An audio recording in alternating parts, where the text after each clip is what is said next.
में जो भी दिमाग में रहा था, तो मैंने सीधा जाकर क्लाउन पर काम नहीं शुरू किया।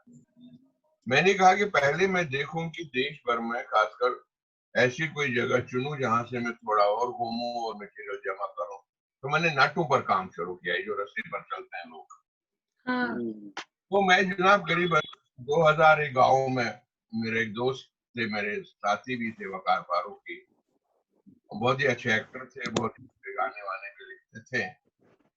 तो वो और मैं अक्सर निकल जाते थे और अलग अलग जगह कुछ मटेरियल कलेक्ट करते रहते थे, गांव में जाते थे, पता था नहीं, जिसको कहे ना कि हवा में तीर मार रहे थे। और कहीं भी पहुंच जाते थे, वहां से पूछते थे भाई यहाँ नट आए या यहाँ कुछ क्या है। नटों की खोज करने के चक्कर में हमें कुछ और ही मटेरियल मिल जाता था। जहां भी जिस भी जगह पर हम गए तो वो कहेंगे नट तो नहीं है यहाँ, वो तो कभी कभार आते हैं, लेकिन हमारे यहाँ अखाड़ा है। तो कैसा अखाड़ा है, हम कहते थे चलो देखते हैं। गाँव में जाते थे तो वहां पता चला कि जिसको आप आजकल मॉडर्न जिम्नेजियम कहते हैं, तो हर गांव में अखाड़ा है जहां सुबह ये लोग कसरत करते हैं। जी और वो रस्सियों से बना हुआ, कुछ ऊपर से यहाँ और वहां से। तो जी। हमने कहा कि चलो अब अखाड़े इसमें जोड़ लेते हैं। उनकी सर्वे भी शुरू हुई। तब तक जहां जहां नट मिले उनकी भी सर्वे हुई। इसी बीच में चलते चलते चलते हमें दिखे ये बाजीगर लोग, जो बहुत ही कर्तव्य करते हैं। हमने कहा अरे यार ये भी तो है, इनसे भी तो सीखा जा सकता है। तो इसीलिए इट वाज जिसको कहना wanting to find people from different sources. इसी तरह चूंकि जब घूमते थे ट्रेनों में, बसों में, तब हमें वहां चूंकि ये जो सब्जी, ये हॉकर्स, समोसे बेचने वाले, चाय बेचने वाले, तो ये हमें लगता था कि ये कैसे अपनी आवाज के साथ नया खेल करते, तो क्या ये हम हाँ ट्रेनिंग हो सकती है। इसी तरह करके ये सब हम मध्य प्रदेश में हमने डेरा जमाया। उससे पहले मैं मध्य प्रदेश बहुत आता था, क्योंकि उन दिनों मध्य प्रदेश और छत्तीसगढ़ एक ही स्टेट थी। जी। इसलिए मेरे लिए आसान था कि मैं 9 स्टेट कवर कर सकता था। तो मैं 9 स्टेट्स में घुमाकड़ी करता रहा। अब मुझे मालूम भी नहीं ये था कि हम किस तरह के सवाल पूछ रहे हैं। हम जो सर्वे तो कर रहे हैं। जी। हमारे एक मित्र थे जी शंकर पिल्लई, केरला के, वो प्ले राइट, बहुत ही अद्भुत play right. In fact one of the, I would say कि India one of the very different kind of a play right. उनकी जी। बात नहीं ज्यादा, बट अमेजिंग प्ले राइट, जिन्होंने त्रिचूर स्कूल ऑफ ड्रामा भी खोला था।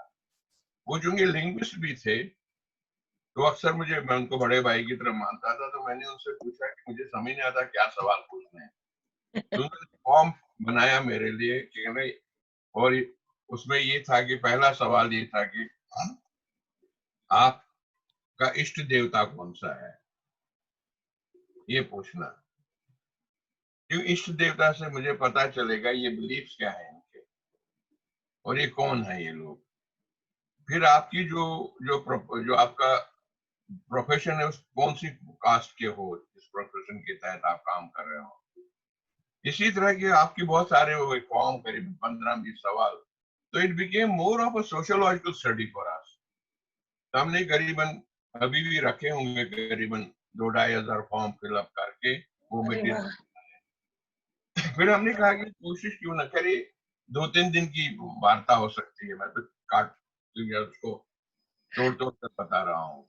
जी। फिर मुझे लगा कि भाई क्यों ना अब इन सबको एक जगह जमा किया जाए। तो हमने एक नट को और एक बाजीगर को कहा कि हम लोगों ने डेट तय कर ली कि उज्जैन में 84 में इन दिनों हम मिलेंगे। हमने सोचा ये आएंगे, फिर उसको थोड़ा बहुत जो भी हमारे पास इन दिनों रिसोर्सेस थे उसे डॉक्यूमेंट करेंगे, इंटरव्यूज करेंगे, सबको एक साथ देखेंगे। कुछ एक्टर तब तक हमारे साथ जुड़ भी गए थे ही एक्टर, लेकिन जो इस काम में शिरकत करना चाहें, नए तरह की ट्रेनिंग को बनाने की। तो साहब हम उज्जैन जब पहुंचे, हमने सोचा कि हमारे पास करीबन 20-1 हजार रुपया था। तो जो 5-6 दिन चलना था, 20,000 रुपए में हम 30-40 लोगों का ही देखभाल कर सकते थे, उनका खाना, रहना। लेकिन क्या हुआ कि 30 लोगों के बदले वहां 300 लोग पहुंच गए। सुन रहे हैं आप? 30 लोगों के बदले वहां 300 लोग पहुंच गए। अब हमारी सिटी पिटी घूम की भैया हम कहाँ से इनको खाना खिलाएं, क्या करें, 300 लोग आ गए हैं। तो हमने उनसे पूछा भाई आप इतने लोग कहाँ से हो आ गए। तो एक नट ने कहा सजूर हमारे ऐसा होता है कि हमें जब कहीं जाते हैं, हमें लग रहा है कि हम मेले में जा रहे हैं, तो हम दूसरों को भी कहें कि तुम भी उस मेले में पहुंच जाओ। कि वो दरअसल एक दूसरे को मदद करने का एक तरीका था कि भाई मैं मेले में जा रहा हूँ, वहां कुछ काम होगा तो तुम भी अपनी तुम भी रोटी, चलो साथ। इसलिए एक दूसरे को रोटी कमाने के लिए साथ ले जाना। हम्म। अब मुझे अंदाज हुआ कि ये तो अद्भुत लोग हैं कि अकेले रोटी कमाने नहीं जा रहे हैं। कि जैसे हम थिएटर में कहें कि भाई मैं प्ले कर रहा हूँ तो मैं दूसरे को नहीं बताऊंगा मेरा प्ले वहां हो रहा है। ये अर्बन एक प्रॉब्लम है, so we tend to become very selfish. पर इन लोगों में टू टेल देम कि नहीं चलते हैं कि वो ओके उस मेले में जो भी मिलेगा सब मिल बांट कर खाएंगे। तो therefore this was a kind of a content for me. Anyway वो शहर में ये सब लोग आए, और हर शहर इस देश का बहुत ही खूबसूरत देश है, ये शहर है। हमने लोकल लोगों से बात की, उन्होंने कहा ठीक है यहाँ धर्मशालाएं बहुत है, ये यहाँ रुक सकते हैं। और दाल चावल शहर ने हमें दे दिया, रात भर हम खाना बनाते थे और दिन भर जो है वो सब कोई कोई अखाड़े वाला, कोई बाजीगर, कोई लठेत, कोई कुछ, मतलब अलग अलग तरह के लोग। तो जब हम, और ये हमें कालिदास एकेडमी का कैंपस मिला था लॉन जहां हम कर रहे थे। कितना और वहां अनूठा अनुभव था आपका ये, तो बहुत ही अनूठा अनुभव है। वहां जो स्कॉलर्स थे कालिदास एकेडमी में, उन्होंने कहा भाई ये क्या कर रहे हो आप लोग। हमने कहा अभी नाटक का कुछ काम कर रहे हैं। क्योंकि उन वो सारे स्कॉलर नाट्य शास्त्र में फंसे हुए लोग थे, तो दे वुड नेवर इमेजिन कि ये भी एक नाटक का हिस्सा हो सकता है। तो खुशकिस्मती से उनको कन्विंस करने के लिए मैंने उन्हीं दिनों वो एक दांडी का एक नॉवल पढ़ा, क्योंकि एक दो दो ही नॉवल संस्कृत में लिखे गए हैं, एक दश कुमार चरित्र है, कादम्बरी है। तो दश कुमार चरित्र मैंने पढ़ा था, उसमें ये क्योंकि एक बार जो दश कुमार चरित्र जब उनको राजा निकाल देता है कि जाओ अलग अलग डायरेक्शन में, और इतने वर्षों बाद अब वापस लौटना और मुझे अपना एक्सपीरियंस बताना आपने क्या क्या देखा। उसमें एक राजकुमार का ये भी एक्सपीरियंस था, उसने ऐसे ऐसे लोग देखे थे। तो जाहिर है वो मेरे लिए एक आर्ग्यूमेंट भी हो गया था, अभी ये तो डांडी ने लिखा है, ये तो उसमें था।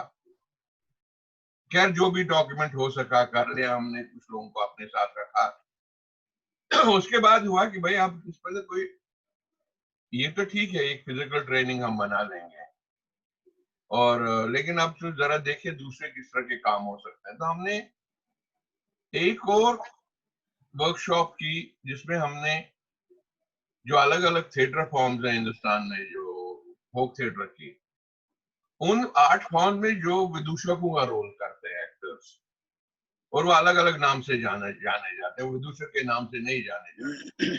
मान लीजिए मार्च एक 8 फॉर्म है मालवा की, उसके विदूषक को शेरमार खान के नाम से जानते हैं। या अगर आप तेरुकुतु में जाएं तो उसका जो विदूषक है वो कोमाली कहलाया जाता है। नौटंकी का जो विदूषक है वो मुंशी जी कहलाया जाता है। तो इसीलिए गुजरात में वो रंगलो कहलाया जाता है, इसको विदूषक नहीं कहते, विच मीन्स के हर भाषा ने उसको अपनी तरह अपने हिसाब से उसको चरितार्थ किया है, उसको चीजल किया है। विच मीन्स कि वो संस्कृत का विदूषक नहीं है। पहले तो ये क्लियर हो गया, क्योंकि संस्कृत का विदूषक डिफाइंड है, क्लासिकल वालों ने डिफाइन किया था। इसका जी। मतलब कि हर आर्ट फॉर्म ने अपना एक विदूषक बनाया था। तो हमें लगा कि भाई क्यों ना इन लोगों के साथ भी काम किया जाए। और उसमें भी ये पता चला कि संस्कृत पहले कहाँ जो अलग हो जाती है हर चीज, संस्कृत थिएटर में जो विदूषक है, क्योंकि वहां इतनी क्लासिफिकेशन है कि जो नायक होगा तो वो उसको क्षत्रिय होना पड़ेगा। अब ये तो संभव नहीं है 20वीं सदी में।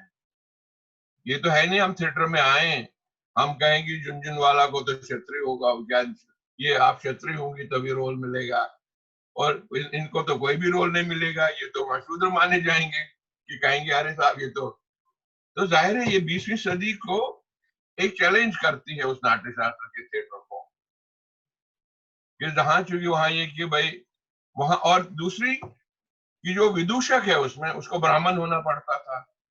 अगर आप वो क्लासिफिकेशन देखें संस्कृत ड्रामा की, कि विदूषक ब्राह्मण है, नायक जो वो क्षत्रिय है, और उसमें भी इसीलिए सबसे जो कमतर है वो या तो औरत है या विदूषक है। तो हमने जब इन सारी फॉर्म्स को देखा, वहां भी पता चला कि जो with in that caste system of village या वो इलाका जो है, वहां जो विदूषक का रोल वो सबसे छोटी कास्ट का है। तो विच मीन्स की टू मी ये एक तरह से वैसा कैरेक्टर है जो एक तरह से वंचित समाज को रिप्रेजेंट करता है। ये एक वैसा चरित्र है जो डिप्राइव्ड कास्ट को बिलोंग करता है। ये जरूरी नहीं कि वो विदूषक है, पर जिस तरह के लोग ये करते हैं वो डिप्राइव्ड लोग हैं। जब हमारे लिए it was a challenge to find out कि व्हाई नॉट हिम। देयरफॉर हमें कहा कि हमें तो ये चाहिए हु इज डिप्राइव्ड। देयरफॉर ये जो डिप्राइव्ड है, डिप्राइव्ड के साथ ये जो एलिमेंट ऑफ लाभ है, ये जो हंसाता है या हंसाने गुदगुदी करता है, देखो लाभ के ऊपर एक डिप्राइव्ड के साथ एक मेटाफर जुड़ गया लाभ का। देखो हमारे लिए ये आसान हो गया कि जो लाभ है वो दरअसल गरीब आदमी का सबसे बड़ा हथियार है।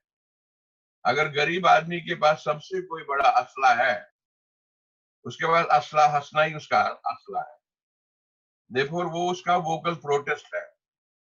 और यही हमें तब भी लगा कि ऐसे ही, चूंकि फिर हमने उसको रिलेट करना शुरू कर दिया अपने हिंदुस्तान में माँ के साथ, क्योंकि हिंदुस्तान में सबसे बड़ी क्लाउन कौन है? वो हिंदुस्तान की माँ ही है, क्योंकि वो जो अपने बच्चे को पालती है, उसको बड़ा करती है।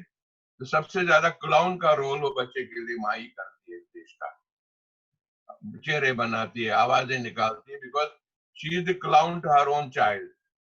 ये अलग बात है वो परफॉर्म नहीं करती है उसको, लेकिन बच्चे को बड़ा करती है क्लाउनिंग कर करके। देखो ये दो मेटाफर्स बैठ गए, एक तो बिल्कुल डिप्राइव, सही। एक तो clowning. So if this come, therefore it was not for us, it was not a theater of clown। क्योंकि रंग विदूषक है तो ये रंग हमारे बारे में फैल गया कि हम क्लाउनिंग करते हैं, हम विदूषक करते नहीं। We were doing a theatre of laugh actually. वो लाफ हमारे लिए मेटाफर था, जिसमें हम लोग वो सारे एलिमेंट्स यूज कर रहे थे जो एलिमेंट्स इन मस्करों के थे, इन सारे स्ट्रीट मेटाफर्स के थे, वो हमारे लिए। तो उसके लिए जाहिर है we were trying to develop training and all that. दूसरा ये भी हो गया था कि हम, जब मैं गुमकगढ़ी कर रहा था तो उस वक्त जिन ग्रुप्स के साथ मैं काम कर रहा था, मिनखेड ये आप लोग भी रियलाइज करते होंगे, जो ग्रुप थिएटर एक्टिविटी है इस देश की, हमारे पास जो लड़के लड़कियां आते हैं वो या तो 15-16 साल के होते हैं या 18-19 साल के होते हैं। तो उनके शरीर तय हो चुके होते हैं, बिकॉज वो किसी मिडिल क्लास से आते हैं, उनकी सोच भी तय हो चुकी होती है।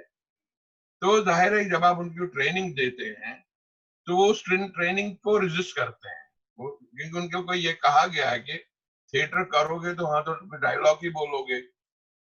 तो देयरफॉर दे और वो ट्रेनिंग को रेजिस्ट करते हैं। उनको लगता है अरे हम तो एक्टर बनने आए थे, यहाँ तो ये लोग उछल कूद करवा रहे हैं, यहाँ तो ये आवाज ऊंची निकलवा रहे हैं। तो हम अक्सर ये करते हैं।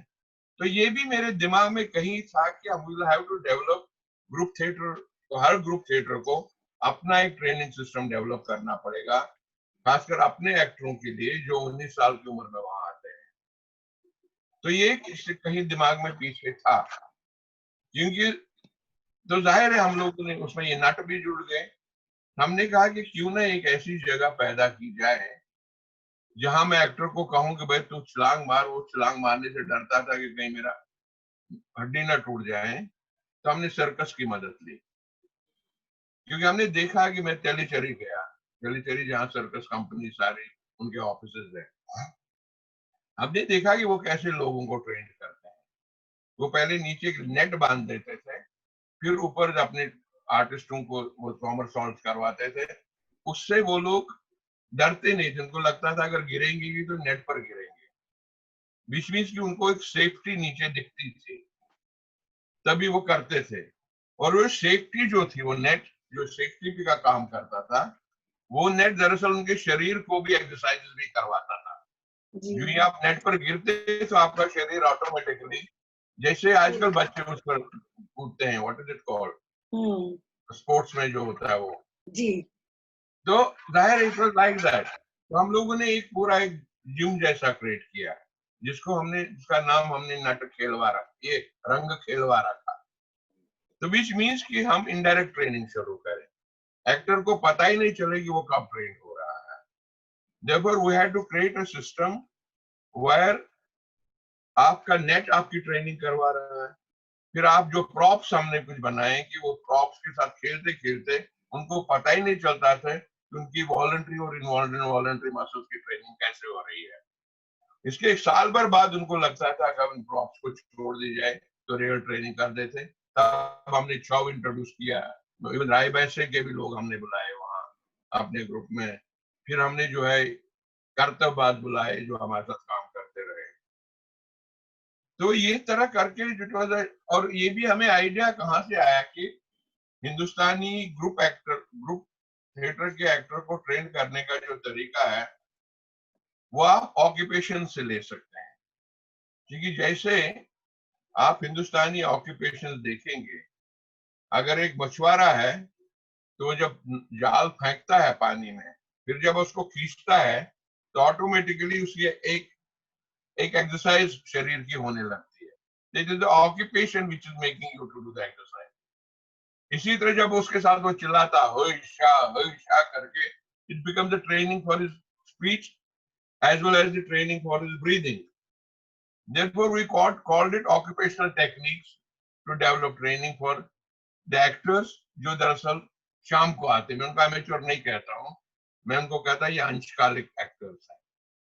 ये भाई फुल टाइम ना होकर पर है तो उतने ही सीरियस है जितना कि जो फुल टाइमर है। तब तक फिर हमें ये लगा कि how to develop training system for voice. हमें लगा स्पीच को अलग कर देना चाहिए वॉइस से, क्योंकि स्पीच को अक्सर जोड़ा गया है आपकी शब्दों से, कि हम थोड़ा शब्दों के अगेंस्ट जा रहे थे। कि जाहिर है शब्द की एक अपनी लिमिटेशन है, जहां शब्द रुक जाता है वहां जेस्चर शुरू हो जाता है। कि अगर आप देखेंगे जब दो लोग लड़ते हैं, जब वो गालियां देते देते थक जाते हैं, तब वो फिर इशारों से गालियां देना शुरू कर देते हैं, तो वो ज्यादा इफेक्टिव हो जाता है। Which means body starts abusing others. तो बाय दैट टाइम की अंजना आ गई थी, वो जर्मनी से अंजना पूरी, और वो चूंकि शी हैड उसका एथनोमिजोलॉजी में उनका काम था, और फिर वो हमारे ग्रुप के साथ जुड़ी। फिर वो थी, उसने फिर नई एक टेक्निक्स डेवलप की into the voice training, voice को और इस ब्रीदिंग को एक साथ कैसे देखें। तो voice, breathing and all these things came together, and she developed lot of passages. For instance, she would develop passages like वो एक कोई शब्द लेती थी, उससे देखती थी और कितने शब्द बनते हैं, तो she would use those as a training. इसी तरह उसने जो है कहावतें जमा करनी शुरू कर दी जो हमारे रोजमर्रा की जिंदगी है, कि हर कहावत को अगर अब आप बोलते हैं it has its own rhythm to it and it has its own story to it. तो वो हमारी एक ट्रेनिंग का सिस्टम बन गया। इसी तरह वो हॉकर्स की ट्रेनिंग, उसके बाद जो उनकी अपनी क्लासिकल की ट्रेनिंग थी। क्योंकि ये जरूरी है कि देखिए एक्टर्स अनफॉर्चुनेटली ट्रेनिंग कम करते हैं, लेकिन म्यूजिशियंस और डांसर्स ट्रेनिंग खूब करते हैं, क्योंकि उनके यहाँ एक आदत है उनमें कि जिसको वो कहते हैं कि ट्रेनिंग। अगर आप किसी म्यूजिशियन से पूछोगे, वो कहेगा हाँ मैं सुबह अभ्यास करता हूँ, वो उठता है 6 बजे। एक्टर से वो पूछोगे तुम अभ्यास करते हो, वो कहेगा नहीं मैं तो सो रहा था जब अभ्यास करना था। तो जाहिर है, तो इस तरह करके हमारे यहाँ ट्रेनिंग सिस्टम डेवलप हुआ। फिर हमारे यहाँ उसके साथ around we had to search for a play. इस तरह के प्लेस भी नहीं लिखे जा रहे थे या थे नहीं, या कुछ हमें प्लेस, हमने कुछ इम्प्रोवाइजेशन शुरू कर दी। फॉर्चुनेटली हमारे साथ राजेश जोशी जो कि कवि हैं तो वो हमारे साथ जुड़ गए। तो we started developing scripts and he would join us, और उसके ऊपर इम्प्रोवाइज करते करते एक नया टेक्स्ट भी बन जाता था। जो प्रोडक्शन का रूप ले लेती थी। तो एक छोटी सी कहानी है, लेकिन इसमें I can go for 50 hours, ये तो मैंने सिर्फ आपको एक इशारा दे दिया। और दूसरा ये भी था कि हमारे लिए अल्टीमेटली इंपॉर्टेंट बेसिकली लाभ बिकेम अ मेटाफर। और इस बीच में चूंकि जो मैंने आपको सुनाया कि वो जो मैंने उन सारे विदूषकों का अलग अलग आर्ट फॉर्म्स के विदूषकों के साथ, उसका भी एक अजीब किस्सा है। हमने इनको सबको करीबन 50 एक लोगों को रिक्वेस्ट की कि भाई आप भोपाल आइए 8-10 दिन के लिए। तो साहब ये सब लोग खलीफा लोग आ गए, कोई नौटंकी के विदूषक थे, कोई किसी आर्ट फॉर्म का विदूषक था, कोई किसी का था, और सब एक दूसरे की भाषा नहीं जानते थे। एक हॉल में हम बैठे थे सब लोग, तो सब लोग ऐसे जैसे पहलवान एक हॉल में जमा हो जाएं और एक दूसरे की तरफ देखें और कहें कि अब मैं दिखाता तुमको कि मैं कौन हूं। अब जाहिर है कोई हिंदी बोलता था, कोई उर्दू बोलता था, कोई कुछ बोलता था। तो हमने एक हमारे भांड थे लखनऊ के, सूरज जान और जहांगीर भांड, दोनों चूंकि मैं खूब जानता, तो मैंने उनको कहा जहांगीर भाई आप कुछ करिए, शुरू कीजिए। तो उनकी जबान का ह्यूमर बहुत जबरदस्त था उनका। तो मैंने कहा अभी करते हैं हुजूर। तो उठे वो, उन्होंने कोई हरकत शुरू कर दी, वो हरकत क्या थी वो भी बताऊंगा मैं, जिसमें फिर ये सारे जुड़ गए। ये सब जुड़ गए तो एक तरह से एक रेसलिंग शुरू हो गई ऑफ दीज विदूषक्स। कोई मराठी है, कोई तमिल है, कोई मलयाली है, कोई छत्तीसगढ़ी है, कोई कश्मीरी है। तो हमें लगा कि ये लोग बगैर एक दूसरे को जाने हुए इन्होंने एक पूरा एक ऑर्केस्ट्रा क्रिएट कर दिया। और देयरफॉर दैट बिकेम अस, बाद में वो हमारे पास कुछ समय तक हम रहे उनके साथ, तो उनसे हमें बहुत मदद मिली, खासकर ह्यूमर पर काम करने की। तो उन्होंने, जहांगीर साहब ने क्या है कि एक एक्सरसाइज क्या शुरू की थी। सूरज जो थे उनके, सूरज जान उनका नाम था, उन्होंने यूं आसमान में एक हाथ पकड़ा, उठाया, और जहांगीर ने उससे पूछा क्यों भाई क्या देख रहा है। कहने नहीं कुछ नहीं देख रहा हूँ कि ये नवाब साहब ने एक दुशाला दे दिया है। क्योंकि उस दिनों क्या है कि एक जमाने में ये भांड जो है, जब नवाबियत खत्म हो चुकी थी, ये सारे भांड उनके यहाँ जाते थे एंटरटेनमेंट करने, लेकिन उनके पास चूंकि कुछ देने को नहीं होता था, तो वो अक्सर उनको कहते थे अभी कोई खेल करो देखेंगे, कि मतलब क्योंकि देने को कुछ होता नहीं था। लेकिन अब भांड भांड होता है, तो अपनी फितरत से वो बात नहीं आता था, उसको लगता था इस नवाब को तो अब एक्सपोज करना ही पड़ेगा। तो उसने कहा कि अरे दुशाला दिया है नवाब साहब ने। गंगा तो फिर ऊपर क्या देख रहा है, दुशाले को देख। गंगा ने इसलिए देख रहा हूँ, ये देखो ये दुशाले में सुराख है, और नवाब साहब ने कहा कि तो अल्लाह ताला से मांग। तो मतलब ये कहने का उसने उस नवाब को एक्सपोज कर दिया कि you are bloody such poor man, तुम्हारी you are not worth even giving anything, तो हमारा मजाक क्यों उड़ा रहा है। तो इसी तरह उनके चूंकि पढ़े लिखे लोग भी थे। इसी तरह दूसरी कहानी है कि उन्होंने एक दुशाला दिया, फिर वो दुशाले को देखता रहा। उसने भाई क्यों क्या देख रहे हो। गंगा ने कुछ नहीं देख रहा हूँ कि दरअसल ये जो हमारे नवाब साहब हैं, इनको तो इनकी आयत आदि है। गंगा क्यों, गंगा इसमें लिखा है समीउल्लाह हुलिमन हमीदा, अल्लाह अकबर मिट गया है, क्योंकि वो पुराना दुशाला था। तो इस तरह की जो सारी चीजें थी no, which became part of our vocabulary, जो अलग अलग जगह से आई। Again, it was not a comic. Again, it was not comedy. It was basically a protest of a different kind. Therefore, it became, इसलिए मुझे हर बार लगता था कि अगर कुछ सेकुलर है इस देश में, वो कॉमिक ही है। अगर कुछ सेकुलर है इस देश में, तो लाफ ही है। अगर आखिरी वेपन गरीबों के पास कोई है तो वो लाफ ही है। Therefore, मुझे एक मेटाफर ढूंढना था, तो वो हमारे काम आया। उसी के इर्द गिर्द हमने अपनी रूपरेखा रची, उसी के आसपास काम करते रहे, और फिर वो रूपरेखा बदलती भी गई।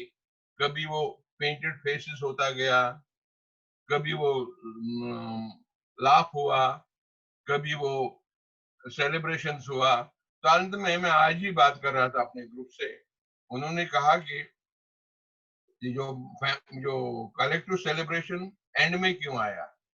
दरअसल वो बिगिनिंग थी ग्रुप की, लेकिन हमने एंड में इसको ले लिया क्योंकि कुछ भी अगर समाज में संभव है तो वो कलेक्टिव में ही संभव है, वो सामूहिकता में ही संभव है। वो सामूहिकता सिर्फ एक्टरों की नहीं होती है। अगर हम 10 एक्टर मिले तो वो उसको सामूहिक सामूहिक नहीं हम कहेंगे, क्योंकि समाज की जो सामूहिकता है उसी से आपको मटेरियल मिलता है। और और वो सामूहिकता और लाभ बचा कर रखने की जरूरत है। एक दूसरा ये कि अगेन हमको एक बार किसी ने कहा कि भाई आप अपना मिशन स्टेटमेंट लिखिए। हम कहीं गए थे तो वहां कोई वर्कशॉप चल रही थी, तो हम लोगों ने कुछ लोगों ने मिलकर अपना मिशन, इसलिए मुझे लगा कि हर ग्रुप को अपना एक मिशन स्टेटमेंट भी जरूरी है कि उस मिशन स्टेटमेंट के तहत आप अपने रूपरेखा कर सके। तो हमारे पास एक मिशन स्टेटमेंट था, वो अगेन मेरे इलाके का था कि अक्सर कहा जाता कुछ कुछ सूफी कल्टों में कि भाई जाहिर है वो दूसरे कल्टों में भी, मतलब जरूरी नहीं सूफियों में ही, हर मनुष्यों में ये कहा जाता है कि जब आप पैदा होते हैं, जाहिर है आपको ये मालूम है कि आपको मरना भी है, लेकिन पैदाइश और मृत्यु के बीच का जो वक्फा है, समय है, वो भले ही 60 साल का हो या 50 साल का या 75 साल का हो, लेकिन अगर आप उस वक्फे को कॉस्मिक टाइम से जोड़ेंगे, it's not even a fraction of second, वो एक चुटकी बराबर है। लेकिन ये जो समय है, ये जो पोएटिक पॉज है, मृत्यु पैदा पैदाइश और मृत्यु के बीच का जो समय है, वो एक तरह से कविता में जैसे दो शब्दों के बीच में एक पॉज है। तो इस पॉज को आप कैसे यूज करें? Therefore, this pause has to be celebrated. Therefore, मैंने ये कहा कि लाभ जो है, it is celebrating the pause of that collective wisdom. Therefore, every theatre group is ultimately celebrating this pause. Therefore, if we know हमें इस pause में क्या करना है, तो it will be easier for all of us to do something. तो ये तो ठीक है, ये जर्नी थी। बाकी बाद में प्लेस करते गए, घुमकड़ी होती रही, फिर मैं अलग अलग तरह थिएटर भी करता गया। जाहिर है कि इसी तरह का थिएटर मैं हर जगह नहीं करता। मान लीजिए मैं किसी इंस्टीट्यूट ने बुलाया है, तो I never try to impose the kind of theatre I वहां किया। मैं कोशिश करता था वो थिएटर, एक तो ये थिएटर ग्रुप क्या कर सकता है, क्योंकि जब तक आप ये नहीं जानेंगे कि हर थिएटर ग्रुप की अपनी अच्छाइयां भी है और लिमिटेशन भी है, उसकी लिमिटेशंस जो है उसको ही वेपन बना लीजिए और उसी को जो है इस्तेमाल कीजिए आप अपने थिएटर में। क्योंकि हमारे पास जिस तरह के लोग आते हैं, वो जब आते हैं तो उनको ये फील करवाइए कि तुम्हारी जरूरत है यहाँ, और तुम जो है मीनिंगफुल हो, और तुम काम के इंसान हो, और उसी का इस्तेमाल करके वही एक नई टेक्निक हो जाएगी। जब आप कुछ टेक्निक्स में फंस जाते हैं और उन टेक्निक्स के की पूर्ति नहीं कर पाते हैं, तो हम एक्टर को कहते हैं तुम ये नहीं कर सकते हो, जाओ। क्योंकि हम लोगों ने अपने आप को उन टेक्निक्स में फंसा दिया होता है। तो आप ये क्यों नहीं सोचता है, जो व्यक्ति आपके पास आया है, वो एक शरीर लेकर आया है, वो एक दिमाग लेकर आया है, वो जिस तरह चल रहा है उसी को आप टेक्निक क्यों नहीं मान रहे हो, और फिर उसी से आप नया कुछ क्यों नहीं निकाल रहे हैं? तो वही आपकी एक नई ट्रेनिंग का सिस्टम बन जाएगा, बजाय इसके कि साहब नहीं, मैं तो ये वाली ट्रेनिंग करके आया हूं, तो ये अगर जब तक नहीं होगी तब तक आप बेकार है।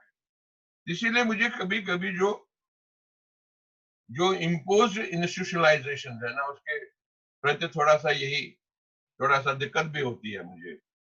इसीलिए ये जरूरी है कि अगर जो ग्रुप थिएटर एक्टिविटीज देश की है, वो हालांकि वो करते ही है, मैं नहीं कहता वो नहीं करते हैं ना, अगर इसमें थोड़ा और वो सीरियस ध्यान दें। उनके पास, सबके पास ट्रेनिंग है, सबके अपने तरीके हैं, उसको थोड़ा डॉक्यूमेंट भी करें और एक नया मेटाफर ढूंढे और उस नए मेटाफर के आसपास चीजों को बुनने की और कोशिश करें। और कितनी ट्रेडिशंस हैं इस हिंदुस्तान में, भाई आप कथा गायकियां कितनी तरह की है, किस्सा गो कितनी तरह के हैं। जाहिर है मेरे ये सारे एक तरह का मेरा रेपर्टरी क्या है, जैसे हम कहते हैं कि रेपर्टरी कंपनी। भाई रेपर्टरी कंपनी के माने क्या होते हैं कि भाई जिस कंपनी में 5 नाटक है वही ना रेपर्टरी कंपनी कहलाई जाती है। लेकिन एक्टर क्या रेपर्टरी, एक्टर के पास कौन सी रेपर्टरी है? एक्टर के पास जो रेपर्टरी है वो है उसके जेस्चर्स की रेपर्टरी, उसकी ध्वनियों की रेपर्टरी, उसके गीतों की रेपर्टरी। विच मीन्स एक्टर जो है वो एक तरह से, वो क्या कहें, वो जो घुमक्कड़ है जो हर जगह से कुछ लेता है और उसको अपने बैग में डालता है, फिर उसको प्रैक्टिस करता है, तो उसका रेपर्टोरा हो जाता है। फिर उस रेपर्टोरा को वो इस्तेमाल करता है जब उसको जरूरत पड़ती है। और हमने इन बाजीगरों से यही सीखा। और यहाँ तक कि मैंने एक गोंदल के परफॉर्मर से, उनसे एक बार मैं बात कर रहा था कि भाई आप 5 या 10 मिनट में कैसे नया एक एक परफॉर्मेंस पीस तैयार करते हैं। तो उन्होंने कहा बहुत आसान है। जैसा हमें बड़ी मुश्किल होती, कह रही अरे साहब बड़ा मुश्किल है, ये लोग इतना आसानी से कह देते हैं अरे साहब बहुत आसान है। भाई कैसे आसान है? तो उन्होंने यही कहा कि मेरे पिताजी ने मुझे 100 गाने सिखाए, 100 हरकतें सिखाई, 100 मतलब जो भी, मतलब 100 डायलॉग सिखाए, 100 कसीदे सिखाए। तो मैंने इनको जमा करके अपने बैग में डाला, जब जरूरत पड़ती है तो मैं निकालता हूँ। देखो रेpertoire का मतलब है रेpertoire ऑफ एक्टर, न कि रेpertoire ऑफ प्लेस। देखो जब तक हर एक्टर रेpertoire नहीं क्रिएट करेगा तब तक उसको दिक्कत होगी, वो हर बार खुद को ट्रेन नहीं करता रहेगा।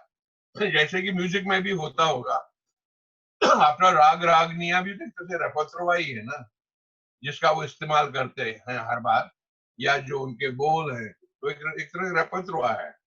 लेकिन अनफॉर्चुनेटली हमारे एक्टर्स वो मेहनती तो हैं, वो अपना समय तो दे रहे हैं, वो क्रिमिनल होने से बच तो जाते हैं, लेकिन अपना रेpertoire नहीं क्रिएट करते हैं, जो कि मुझे लगता है कि उन्हें कर लेना चाहिए।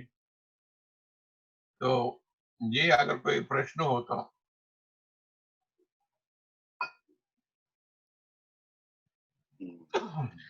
बहुत अच्छा सेशन हम सुन रहे हैं और मुझे तो लगता है कि आपको सुनना, सारे प्रश्नों का उत्तर अपने आप मिल जाना है। और दूसरे वो जो आपका विदूषक थिएटर का जो ईडीएम जो आपने तैयार किया, वो बहुत सारी बातें अभी और क्लियर हुई वो जाकर के। और मुझे जैसा कि आपने शुरू में ही कहा कि वो बांड पाथिर, तो शायद वो जो आपका एक बचपन जो कश्मीर में गुजरा, और कश्मीरी हैं ज़ाहिर-सी बात आपको, तो वो एक सबकॉन्शियसली जो इंसान जहाँ पैदा होता है, जहाँ से गुज़रता है, शायद वही चीज़ें थिएटर में बहुत काम आती हैं। मुझे लगता है कि शायद मैं तो हमेशा कहता हूँ कि हम सब लोग जो कुछ भी आज कर रहे होते हैं, जी।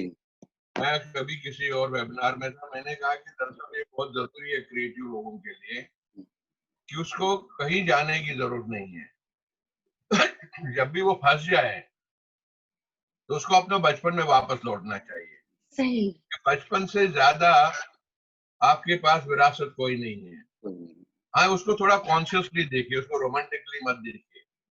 अगर मैं आपको एग्जांपल दे दूं मेरा कैसे, मैं क्योंकि अब बड़े बड़े इवेंट्स भी करता हूँ, फेस्टिवल ऑफ इंडिया करता रहा हूँ, जो मेरा अलग काम रहा है, या डिजाइनर के तौर पर या कोरियोग्राफी के तौर पर, वो सारे मैंने अपने बचपन से ही लिया है। कि जब मैं ब्लॉकिंग भी नाटक की करता हूँ, वो ब्लॉकिंग नहीं है, वो मेरे बचपन के खेल है जो मैं खेलता था, क्योंकि हमने खेलों को भी डॉक्यूमेंट करना शुरू किया था जो बहुत हम सुंदर बचपन में बात। खेलते थे। तो वही आपकी ब्लॉकिंग हो जाती है। इवन मैं किसी से परसों कह रहा था कि जब मैंने डिजाइन करना सीखा तो मुझे अक्सर याद आता था, जब मैं बच्चा था, हम सुबह अपनी खिड़की पर जब बैठते थे तो अपनी खिड़की से दूसरी मकान की छत दिखती थी। वहां छत क्योंकि यूं ढलान वाले होते थे, उस पर जब पहली बर्फ गिरती थी तो वो एक सफेद चादर बन जाती थी, तो एक तरह से कैनवस हो जाता था।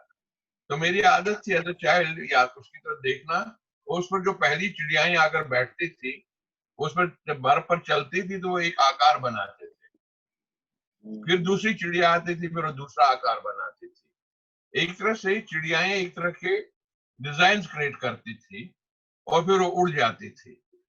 इसका मतलब वो एक स्पेस पर आती थी, उस स्पेस पर परफॉर्म करते हुए फिर एक इमेजिनरी स्पेस में चली जाती थी जो आपके हाथ में नहीं है। परसों मेरा एक था ये वेबिनार जहां मैं एक्टर और स्पेस पर बात कर रहा था। वो कहाँ पर था, कौन सा किया था मैंने, वो अगर आपको मौका मिले वो सुन लीजिए, एक्टर और स्पेस का क्या रिलेशनशिप है। उस पर मैंने ये बहुत सारी बातें की। कि एक्टर स्पेस कैसे बनता है और वो स्पेस कहाँ से होती है, बॉडी कैसे स्पेस का हिस्सा बनता है। तो वो एक नया एक सब्जेक्ट हो सकता है कभी। जरूर वो जरूर सुनेंगे हम। Actor in space.